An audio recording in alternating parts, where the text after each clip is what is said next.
নবম শ্রেণী ভূগোলে দ্বিতীয় অধ্যায়। এই অধ্যায়টা আমি সমগ্রটাই আলোচনা করে দিচ্ছি, যদিও খুব বড় চ্যাপ্টার নয়, তোমরা অল্পতেই বুঝতে পারবে। এই চ্যাপ্টারটা খুব সহজ। আর ডেসক্রিপশনে আমি লিঙ্ক দিয়ে দেবো, যাতে এই প্রশ্নের উত্তরগুলো তোমরা সব পেয়ে যাও। আমি আমার ওয়েবসাইটে লিখে রেখে দিয়েছি, সেখান থেকে তোমরা সমস্ত প্রশ্নগুলো পেয়ে যাবে। আর একটা কথা মনে রাখবে, এই যে অনুশীলনী, লেখকের অনুশীলনী, এটা এর মতো ভালো কিছু আর নেই। এই প্রশ্নের উত্তরগুলো যদি করে থাকো, দ্বিতীয় চ্যাপ্টার সম্পর্কে কোনো ভয় নেই। এটাই কিন্তু, এই যে এতগুলো প্রশ্ন আছে, এতটাই ভালো অনুশীলনী, অর্থাৎ যাবতীয় প্রশ্নগুলোই কিন্তু এই চ্যাপ্টারে অনুশীলনীর মধ্যে তুলে ধরা হয়েছে। বেশ, চলো আমরা আলোচনায় যাই। দেখো, আমি আগেরটা তোমাদের লিঙ্ক দিয়ে দিয়েছি, আগের অধ্যায় অনুশীলনীটা তোমরা সেখান থেকে নিতে পারো, আমার ওয়েবসাইট থেকে পেয়ে যাবে। এখন আমাদের এই আলোচনা করতে এসে যে পৃথিবীর গতিসমূহ হচ্ছে চ্যাপ্টার। আমরা তো ক্লাস 4, 5, 6 থেকে জানি পৃথিবীর দুটো গতি, একটা আহ্নিক গতি, একটা বার্ষিক গতি। একটা গতির ফলে দিন রাত্রি হয়, আর একটা গতির ফলে ঋতু পরিবর্তন হয়। আহ্নিক গতি তখনই বলি যখন পৃথিবী তার নিজের মেরুদণ্ডের ওপর দাঁড়িয়ে ঘুরছে, নিজেই ঘুরছে, তাকে বলা হয় আহ্নিক গতি, অর্থাৎ আবর্তন গতি। তাহলে যখন তার চারিদিকে ঘুরছে, তার সামনে মনে করো সূর্য আছে, তার সামনেটা পেনটা যদি আমার এখানে পৃথিবী মনে করি, তাহলে যখন ঘুরছে তখন একটা অংশ সবসময় সামনে পড়ছে, তখন দিন হচ্ছে, যখন উল্টো দিকে আসছে তখন রাত হচ্ছে, সূর্যের সামনে যেটা পড়ছে। তাহলে আহ্নিক গতির ফলে দিন রাত্রি হয়, একে বলা হয় আবর্তন গতি। আবার যখন এই নিজেই ঘুরতে ঘুরতে সূর্যের চারিদিকে এক পাক ঘুরে চলে আসছে, তখন হচ্ছে কিন্তু বার্ষিক গতি, অর্থাৎ বছর, অর্থাৎ পরিক্রমা গতি। তাহলে একটা আবর্তন গতি, একটা পরিক্রমণ গতি। যখন পরিক্রমণ গতি হচ্ছে, তখন কিন্তু আহ্নিক গতি হয়েই যাচ্ছে, ঘুরতে ঘুরতে যাচ্ছে, দিন রাত্রি হতে হতে ঋতু পরিবর্তনটা হচ্ছে, অর্থাৎ কখনো কাছে আসছে, কখনো সূর্য থেকে দূরে সরে যাচ্ছে। এই যে তখন উষ্ণতার কিছু তফাৎ হচ্ছে, এই যে তারপর কখনো নিরক্ষরেখার ওপর সূর্য লম্বভাবে কিরণ দিচ্ছে, কখনো কর্কটক্রান্তি রেখার ওপর লম্বভাবে কিরণ দিচ্ছে, তার ফলে কিন্তু ঋতু পরিবর্তনটা আমরা উপলব্ধি করতে পারছি। তাহলে দুটো গতি, সেই গতিটাই এখানে আলোচনা করে দিয়েছি। তাহলে আমরা বুঝে ফেললাম, নিজের মেরুদণ্ডের উপর দাঁড়িয়ে যখন পাক খায় তখন হয় আহ্নিক গতি। দেখো, এইখানটা আমি একবার চলে যাব। পৃথিবী কিন্তু পুরোপুরি গোল নয়, ফুটবলের মতো নয়। আমরা ছোটোবেলায় পড়েছিলাম কমলা লেবুর মতো, নাশপাতির মতো, কিন্তু যত সময় যাবে, যত ক্লাস উঁচুতে যাব, পৃথিবীর ডিটেলস আইডিয়াটা আমরা পেয়ে যাব। আমরা ক্লাস 6এই পেয়েছিলাম জিওড আকৃতি, অর্থাৎ পৃথিবীর আকৃতি পৃথিবীর মতো, কারোর মতন নয়।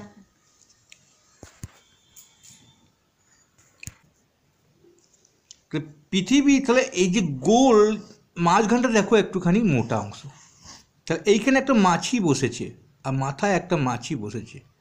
মাছিটা এক পাক ঘুরে কি বেশি দূরত্ব গেল? কিন্তু এই যখন এক পাক ঘুরে আসবে তখন কিন্তু বেশি দূরত্ব পার হলো। অর্থাৎ নিরক্ষীয় অঞ্চল মাঝের অংশটা আমরা জানি, তার নিরক্ষীয় অঞ্চল সবসময় কিন্তু গতিবেগটা বেশি, মেরু অঞ্চলে কিন্তু গতিবেগ কম। এটা উত্তর মেরু, এটা দক্ষিণ মেরু। দেখো এখানে দিয়ে দিয়েছি, এটা কিন্তু পার ঘন্টায় 1650 কিমি যাচ্ছে নিরক্ষরেখা। তারপর এটা 1000 কমে গেছি যখন কর্কটক্রান্তি গেছি। 830 কিন্তু মেরুতে গতিবেগ, সুমেরু বৃত্তরেখায় বা কুমেরু বৃত্তরেখায়। তাহলে আমরা যদি রেখাগুলো এখানে আমরা জানি, একবার মনে করিয়ে দিই যে পৃথিবীর রেখাগুলো কি কি নাম। আমি একটা ছোট্ট পৃথিবী আঁকছি তোমাদের। মাঝেটা তো নিরক্ষরেখা বলে, একে বিষুব রেখা বলে, এটা গোল আর কি, মহাবৃত্ত রেখাও বলে, 0 ডিগ্রির মান। কম লিখবে কথাটা, কম। তো কর্কট ক্রান্তি, এই যে পরের জায়গাটা পড়লো না, কর্কট ক্রান্তি, এটা পড়েছে, মকর ক্রান্তি। দুটোই কিন্তু 23 পূর্ণ আঁকের 2, 3টারও 23 খুব খারাপ, তো এটাই মনে রাখার জন্য বললাম। এটা দক্ষিণ হবে, এটা উত্তর হবে। এগুলো সবই উত্তর হবে। তারপরে সুমেরু বৃত্তরেখা 66.2, তারপরে এটা 90 ডিগ্রি উত্তর, এটা সুমেরু, 90 ডিগ্রি দক্ষিণ কুমেরু। নিশ্চয়ই তোমরা বুঝতে পেরেছো কর্কটক্রান্তি মকরক্রান্তি রেখার মানগুলো এখানে দিয়েছি। এত মুখস্থ করার কিচ্ছু নেই, শুধু কম কথাটা মনে রেখে নিয়ে বুঝে নেবে। চলো আমরা এখানটা দেখবে যে আমরা পৃথিবীর গতি বুঝতে পারি না কেন। হ্যাঁ, এখানে ভালো বলেছে পৃথিবী থেকে ছিটকে পড়ি নাই বা কেন, আর পৃথিবী যদি ঘুরছি যখন পৃথিবী বুঝতে পারি না কেন। তুমি যখন ট্রেনে যাও তখন কি মনে হবে দূরে গাছপালাগুলো খুব ছুটছে, আমরা যেন দাঁড়িয়ে আছি। আসলে তা নয়, ঘটনাটা হচ্ছে যে আমরাই ছুটে যাচ্ছি, বুঝতে পারা যায় না। আর আমরা ছিটকে পড়ি না কেন, ওখানে পড়লে বুঝতে পারো। তাছাড়া তোমরা ক্লাস 8-এ প্রথম অধ্যায় বিজ্ঞানে পড়েছো, দুটো বস্তু হল বস্তুকে যখন কাছাকাছি টানছে তার একটা অঙ্ক দিয়ে তোমাদের বুঝিয়ে দেওয়া হয়েছে পৃথিবীতে কেন আমরা ছিটকে পড়ে যাই না বা এক জায়গায় হয়ে যায় না টানের ফলে।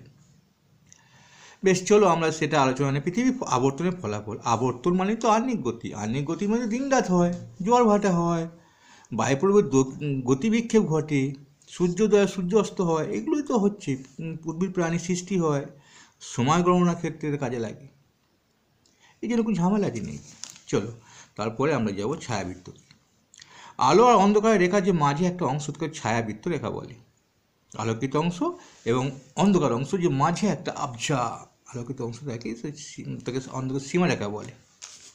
চলো মধ্যাহ্ন দুপুর, দুপুরবেলাটাকে মধ্যাহ্ন বলা হয়, আর ভোরবেলাটাকে বলা হয় উষা, ভোরে সূর্য ওঠার আগে, আর সূর্য ডোবার পর আলোকিত অংশকে বলা হয় গোধূলি। একটু রাত দিনের কথা এখানে বলা আছে, এটা কিছু আলোচনা নেই। গোধূলি দিয়েছে, দেখো সূর্য ডোবার পর যে আলোকিত অংশ দেখা যায়, ম্লান আলো দেখা যায়। আর উষা হচ্ছে সূর্য ওঠার আগে যে একটা ধূলিকণা আলো বিচ্ছন প্রতিফলিত হয়, ক্ষীণ আলো দেখা যায়, এটাও কিন্তু উষা। কোরিওলিস বল, এটা খুব ইম্পর্টেন্ট, একবার পড়ে নেবে। আমি একবার বলে দিই কোরিওলিস বলটা কি। বলটা অন্য কিছুই নয়, বলটা হচ্ছে আহ্নিক গতির ফলে, অর্থাৎ পৃথিবী যে আবর্তন করছে, ঘুরছে তো, তার ফলে যে বায়ুপ্রবাহ, তারপর সমুদ্র স্রোতে বা ভূপৃষ্ঠে কোনো গতিশীল বস্তুর যে একটা দিক বিক্ষেপ ঘটে। মনে করো সমুদ্র স্রোতটা, পৃথিবীটা ঘুরছে বলেই কিন্তু সমুদ্রের স্রোতটা একটা দিকে কিন্তু ঢেউ বয়ে যাচ্ছে, অর্থাৎ বায়ুপ্রবাহ কিন্তু একটা নির্দিষ্ট দিকে বয়ে যাচ্ছে। যে ফেলে উত্তর গোলার্ধের ডান দিকে বেরোয়, দক্ষিণ গোলার্ধের বাঁ দিকে, মানে এস, উত্তর গোলার্ধের ডান দিকে, দক্ষিণ গোলার্ধের বাঁ দিকে ফেল বলে গেছে। তো বায়ু যে গতি বিক্ষেপ বা কোনো বস্তুর পৃথিবীতে কোনো গতিশীল বস্তুর গতি বিক্ষেপ ঘটে, এটাই কোরিওলিস বল বলে। বিজ্ঞানী কোরিওলিস নাম অনুসারে কিন্তু এটা মানে বলটার নাম হয়েছে। এইখানটা দেখ, মানে বায়ু কিরম ধারা বলেছি উত্তর গোলার্ধের ডান দিকে, মানে এটা ফেল বলে গেছে, ফেলের সূত্র এখানে মনে রাখবে। ফেল মানে কিন্তু এস, আমি এসটা আঁকছি, দেখো এস, অর্থাৎ দক্ষিণ গোলার্ধের বাঁ দিকে, উত্তর গোলার্ধের ডান দিকে। ফেল কথাটা অর্থ কিন্তু মানে ফেলে যে বায়ু দিক বিক্ষেপটা। চলো আমরা এখানে দেখছি অক্ষ কি। পৃথিবী দেখো, অক্ষ হচ্ছে উত্তর মেরু এবং দক্ষিণ মেরু, যেটা কাল্পনিক রেখা দিয়ে একটা যোগ করা হয়েছে। আর এটা কক্ষ তল, অর্থাৎ যে তলের ওপর নির্ভর করে ঘুরছে পৃথিবীটা। তা দুটো মেরু হচ্ছে যোগাযোগ হচ্ছে অক্ষ, এটাকে বলা হয় অক্ষ। এই অক্ষটা কক্ষতলের সঙ্গে 66 ভালো করে দেখো জিনিসটা আমি কী বলছি, কখনো 23 থাকবে, কখনো 66 থাকবে। এটা কিন্তু অক্ষ হলো। অক্ষটা কক্ষ তলের সঙ্গে কত ডিগ্রি কোণ করে আছে? প্রায় 66, কারণ এটা তো 90। আর এই যে মেরু রেখাটা, দক্ষিণ মেরু, এটাও কিন্তু কক্ষতলের সঙ্গে 66 কোণ, 90 ডিগ্রি কোণ করে আছে। কিন্তু এই মেরুরেখা তো আমাদের যদি অক্ষ হয়, এটা কিন্তু 23.2 অক্ষরেখা থাকবে। কক্ষ তল যখন কথাটা থাকবে না, তল মানেই কিন্তু 66.2 ধরে নিতে হবে, তাতে মেরুরেখাই হোক আর অক্ষই হোক। বেশ, চলো কক্ষতল কাকে বলে? পৃথিবী এই কক্ষপথে মহাশূন্যে কাল্পনিক সমতলে অবস্থিত, অর্থাৎ মানে এটা কাল্পনিক একটা তল, যে তলের ওপর নির্ভর করে মানে পৃথিবী প্রদক্ষিণ করছে সূর্য। কক্ষপথ যেটা যে পথে প্রদক্ষিণ করছে সেটা হচ্ছে, এখানে সূর্য আছে, যে পথে প্রদক্ষিণ করছে সেটা কক্ষপথ, আর যে তলের ওপর নির্ভর করে, অর্থাৎ ওই কক্ষপথ মহাশূন্যে যে কাল্পনিক সমতলে আছে। তো মহাশূন্য তো এখানে যে ঘুরছে, এটা কক্ষপথে তো ঘুরছে, এই মহাশূন্যে যে একটা কল্পনা করে নেওয়া হয়েছে, যেটা কক্ষর তল, এই তলের ওপর নির্ভর করেই ঘুরছে। বুঝতে পেরেছ? কক্ষর তল একটা কাল্পনিক, কিন্তু ওটা মহাশূন্যে কাল্পনিক একটা তল, সমতল মানে ধরে নেওয়া হয়েছে। বেশ, চলো এখানটা আমাদের অধিবর্ষ দিয়ে আলোচনা করেছি। পরিক্রমণের দিক আমরা জানি, পৃথিবী কিন্তু পূর্ব থেকে পশ্চিমে ঘোরে না, পশ্চিম থেকে পূর্বে ঘোরে। আর আমরা যখন কোনো জায়গায় যাই, পূর্ব দিকে যাচ্ছি ট্রেনে বা সাইকেলে বাসে, তখন বাসগুলো কোন দিক থেকে কোন দিকে যায় বলে মনে হয়? উল্টো দিকে যায় মনে হয়। পশ্চিম থেকে সূর্যটাকে আমরা যাওয়া দেখছি, মানে তো এই নয় যে পূর্ব পশ্চিম করছি, উল্টো দিকে ঘুরছি আমরা। পৃথিবীর আবর্তন কিন্তু পশ্চিম থেকে পূর্বে, মনে থাকবে তো? চলো তারপরে দেখে নাও, এবার আবর্তনের বেগটা দেখো, পার সেকেন্ডে 30 কিলোমিটার। ভাবো, আমরা প্রতি সেকেন্ডে 30 কিলোমিটার ছুট, যেটা সূর্য আছে পৃথিবী ঘুরবে, 1 বছরে চলে আসবে। 1 সেকেন্ডে কত যাচ্ছে? 30 কিলোমিটার। এটা কিন্তু খুব দ্রুত গতিতে ছুটছে, তবু আমরা বুঝতে পারছি না, আমরা আরামসে বসে আছি। বুঝতে পারে না, একটা লাট্টুর ওপর যদি মাছি বসে না, মাছিটা বুঝতেই পারে না যে আমি ঘুরছি। এবার দেখো, পরিক্রমণ গতির ফলে কী হয়? দিন রাত্রি হয়, ঋতু পরিবর্তনটা কিন্তু পরিক্রমণ গতির ফলে হয়। আর অধিবর্ষ, এই অধিবর্ষ খুব ইম্পর্টেন্ট জিনিস, আমি একটা আলাদা ভিডিও করে দিয়েছি, তবু জানবে যে আমি ছোটো করে বলে দিই অধিবর্ষটা কী। অধিবর্ষ হচ্ছে অধিক বর্ষ, একটা দিন সংখ্যা বেশি, লিপ ইয়ার, একটা বাড়তি। তাহলে যে বছর 366 দিনে বছর হবে, 365 দিনে তো 1 বছর আমরা ধরে নিই, যে বছর 366 দিনে হবে তাকে আমরা বলবো লিপ ইয়ার। এই লিপ ইয়ার দিয়ে আমি খুব ভালো ভিডিও করে দিয়েছি তোমাদের, শুধু লিপ ইয়ার নিয়ে দেখতে পারো, প্লে লিস্টে তোমরা সার্চ করলে পেয়ে যাবে। এখন লিপ ইয়ার কেন? দেখো, আমরা 365 দিনে 1 বছর ধরি, সূর্যকে ঘুরে আসতে সময় লাগছে পৃথিবীর। সত্যি কি পুরোপুরি একদম 365 দিনে ঘোরে না, কিছু সময় বেশি আছে। সে বেশিটা কি করে মেকআপ হবে? বেশিটা হয়তো দেখা যাচ্ছে 6 ঘন্টা করে বেশি আছে, 6 ঘন্টা কিছু মিনিট, 4 বছর অন্তর 24 ঘন্টা করে দিলাম, তাহলে একটা দিন বাড়িয়ে দিলাম। কিন্তু কিছু মিনিটটা তো পাল্টাতে হবে। এগুলো কিন্তু 100 বছর পর একটা দিন সংখ্যা বাড়িয়ে দিলাম, শতাব্দীগুলোকে। শতাব্দী মানে 1500, 1600, 1700, 1800, তবে কিন্তু সময় মেকআপটা হয়, সঠিক গণনা সময়টা মেকআপ হয়। তাহলে বুঝতে পারছো, 365 দিন 6 ঘন্টা, বুঝলাম 365 দিন 6 ঘন্টা, ধরো 20 মিনিট এরকম সময়, বিশেষ ঘটনাটা দেওয়া আছে, আমি কিন্তু বুঝিয়ে দিচ্ছি। তাহলে এই মিনিটটাকে যখন আমরা 6টা 4 দিয়ে গুণ করে 4 বছর অন্তর একটা দিন সংখ্যা বাড়িয়ে দিলাম, এটা তো বছর হয়েই যাচ্ছে, তারপরের বছরে বেশি হলো। কিন্তু এই সেকেন্ডটা, এটা শতাব্দীগুলোকে একটা দিন সংখ্যা, অর্থাৎ শতাব্দী মানে 1600, 1700। আমার একটা কথা মনে পড়ে গেল, আমাকে একজন কমেন্টে লিখেছে যে স্যার আপনার লেখাটা ভটভটিতে যাচ্ছে না লিখছেন, কিন্তু বাস্তবে কি জানো, আমার লেখাটা ভালো নিয়ে দরকার নেই, আমি সেই জন্য নোটপ্যাডে এখনও লিখে দিই, তোমাদের ওয়েবসাইটে লিখে দিই প্রশ্ন উত্তরগুলো। তোমাদের লেখা হলেই ভালো হয়। কথাটা কমেন্টটা খুব মজা লেগেছে, কিন্তু যখন বোঝাতে আসি না, তখন এক একটা পাতা লাস্টে যখন অবস্থাটা হয়, তখন বুঝতে পারবে যে আমি এই পাতাটার মধ্যে কী দিলাম আর কী ছিল। এটাই কিন্তু একটু তফাৎ। যাই হোক, কমেন্টটা খুব ভালো লেগেছিলো আমার। যাই হোক, এই চলে এসো আমরা দেখিনি কীরকম না, এই যখন সময়টা মেকআপটা সেকেন্ডটাকে মেকআপ থেকে 1600, 1700, এগুলো শতাব্দী বলা হয়, 1800, এইগুলোকে যখন 400 দিয়ে ভাগ করলে মিলে যাবে। শতাব্দীগুলোই মানে কিন্তু লিপ ইয়ার নয়, 400 দিয়ে ভাগ করলে যদি মিলে যায় তবে কিন্তু লিপ ইয়ার। আর যে কোনো সালকে 4 দিয়ে ভাগ করলে যদি মিলে যায় তাহলে জানবে সেটা লিপ ইয়ার। তোমাকে পড়লো 1500, এটাকে 4 দিয়ে ভাগ করলে মিলে যেতে পারে। দেখো 1500 সালটা, 4 3 12, 4 7 28, 4 5 20, মিলে গেল। তাহলে কি 1500 সাল 4 দিয়ে ভাগ করলে লিপ ইয়ার হবে না? কারণ একে শতাব্দী, একে 400 দিয়ে ভাগ করতে হবে, একমাত্র 1600 সালটা লিপ ইয়ার আসবে। 4 6 24, 4 5 20, 20 সালটা লিপ ইয়ার আসবে। তাহলে শতাব্দীগুলোকে লিপ ইয়ার ধরা, সেই আলোচনাটা এখানে ডিটেলসে করা আছে, তোমরা দেখে নিতে পারো। আর লিপিয়ার যে বছর হয় সেই বছর কোন মাসটাকে বাড়ানো হয়, স্যার বছরটাকে তো বাড়িয়ে দিচ্ছেন একদিন, তাহলে মাসগুলো কি 30-31 থাকবে? বছরের শুরুর মাস তো 30-31, বছরের শেষ মাসও 31, কিন্তু ফেব্রুয়ারি মাসটা আমাদের 28 থাকে, 29 দিনে করা হয়। একটু বেশি করতেই হবে, কারণ লিপ ইয়ার অর্থাৎ অধিবর্ষ, ওই দিনটাকে বাড়াতে হয়। চলো আমরা অপুষ্প অনুষ্ঠুটা বুঝে নিই। আমরা বুঝে নিয়েছিলাম ক্লাস 7-এ, কিন্তু অনেক ছেলে আছে তোমরা মানে এই যে লকডাউন অবস্থা করতে পারো নি, দেখে না, শুধু 43 মনে রাখবে, 4 আর 3, 43 বা 3-4 মনে রাখবে, উল্টিয়ে নেবে। হ্যাঁ, আমি একটু এঁকে দিচ্ছি বইয়ের মতন করে। দেখো এদিকে 4 পড়লো, এদিকে 3 পড়লো। দেখো পৃথিবীটা ঘুরে আসবে 1 বছরে 6 মাসে 12 মাসে, তাহলে এখান থেকে এটা 6 মাস সময়। তো 3রা জানুয়ারি দিয়ে শুরু করো, 3 জানুয়ারি, জানুয়ারির পরে কী আসবে? জুলাই। এই 6 মাস গুনো, January February March April May June July, 6 মাস এখানে জুলাই, 6 মাসের পর এখানে পৌঁছে যাবে। 43 মনে রেখেছি, 4 আর 3 দিয়ে দিয়েছি। এবার পদার্থের ক্ষুদ্রতম কণায় তো অণু, ছোট্টটাকে অণু বলা হয় তো নাকি, বড়টাকে কি বলা হয় বেশি? তাহলে তাই 3টা এখানে ছোট, একে অণু মনে করো। তো অণু শুরু হয়ে গেল কবে হয়? 3রা জানুয়ারি। তো অপরটা তো অপসুর হবে, মানে অপসুর হয়ে গেছে।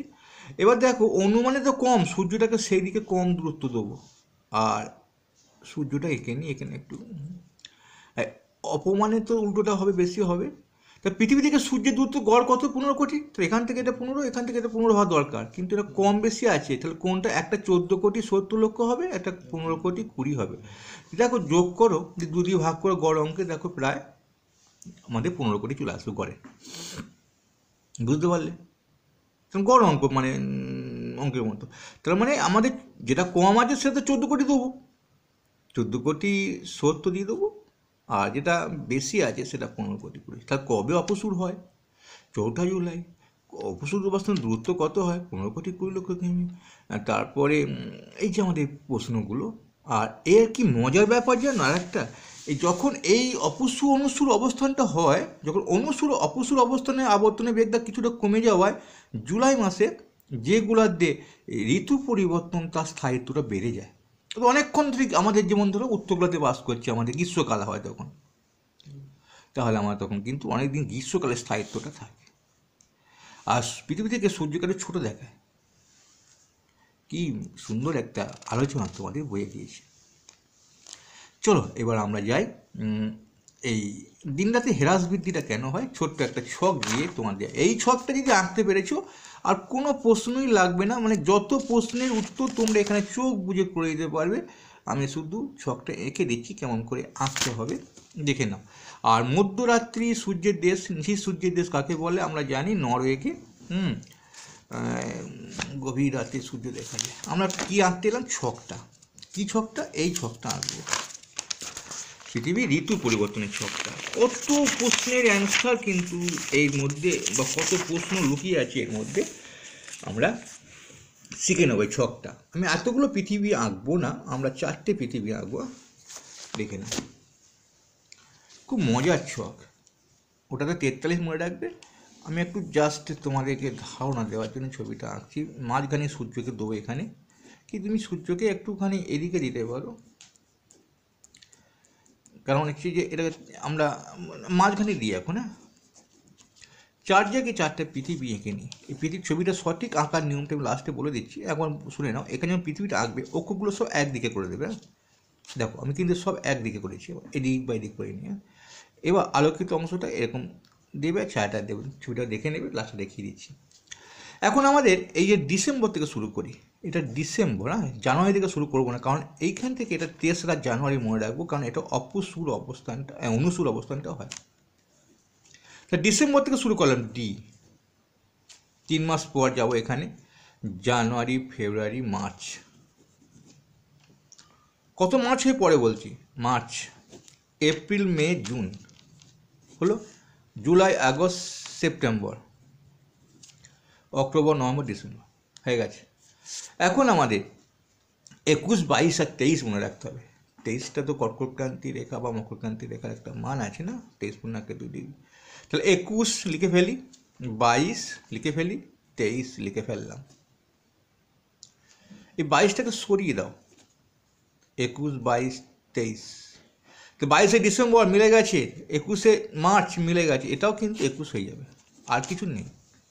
দেখে নাও তারিখ কোটা, 21 জুন, 21 মার্চ, 23 জানুয়ারি আগে হয়ে গেল, 22শে ডিসেম্বর, 23শে সেপ্টেম্বর, 21, 22, 23 হয়ে গেছে না? তোমার নিজেরা লিখে ফেলো, তোকে মিলে যাবে। এখন আমাদের আরও কিছু জানবে। এই যে ডিসেম্বরের মাসের পর এরকম তীরটা দেবে ওপর দিয়ে যেন ঘুরছে, পৃথিবীটা এইভাবে ঘুরছে, তাহলে এই 22শে ডিসেম্বরের পর সূর্য এ কিন্তু উত্তরায়ণ শুরু হচ্ছে। কার? পৃথিবীর উত্তরায়ণ বলা হয়। আর 21শে জুলাইয়ের পর দক্ষিণায়ন। তো কবে থেকে উত্তরায়ণ শুরু হয়, কবে থেকে দক্ষিণায়ন শুরু হয় জেনে ফেলো। ডিসেম্বর মাস উত্তরগোলাতে কী কাল? শীতকাল। তাহলে এই সময় দিন ছোট হয়, রাত বড় হয়।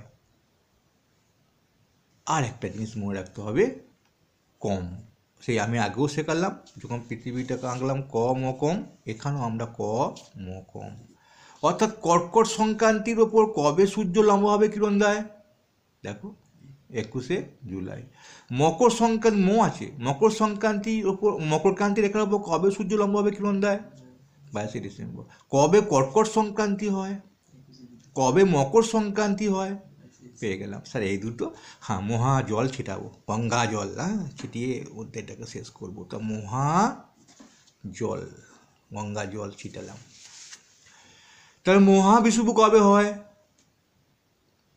21শে মার্চ। 23শে সেপ্টেম্বর জলবিষুব হয়, জল ছিটিয়েছি, তো মহা ছিটিয়েছি। ছবিটা ভালো করে এঁকে নাও, দেখো কত মজা আছে, এর মধ্যে কত প্রশ্ন আছে, তোমরা সব পেয়ে যাবে। তারপর আমরা দেখলাম এই দিনটিতে আবার নিরক্ষরেখার ওপর সূর্য লম্বভাবে কিরণ দেয়। তার ফলে কী হবে? নিরক্ষরেখার ওপর লম্বভাবে কিরণ দিলে কী হবে? দিন রাত সমান হবে। তাই উত্তর গোলার্ধে দিন রাত সমান বা দক্ষিণ গোলার্ধে দিন রাত সমান। তাহলে কবে কবে দিন রাত সমান হয়?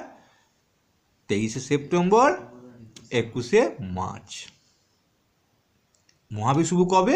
জলবিষুব কবে? জল ছিটিয়ে কিন্তু নেমে পড়েছে, জলটা এখানে পড়েছে, জলবিষুবটা নিচে হয়, মনে রাখবে। হ্যাঁ, এটা আবার মজা আছে। শরৎকাল, কোনটা শরৎকাল পড়ছে দেখো, এটা যদি শীতকাল হয় বসন্ত, তো কোনটা বসন্তকালীন বিষুব?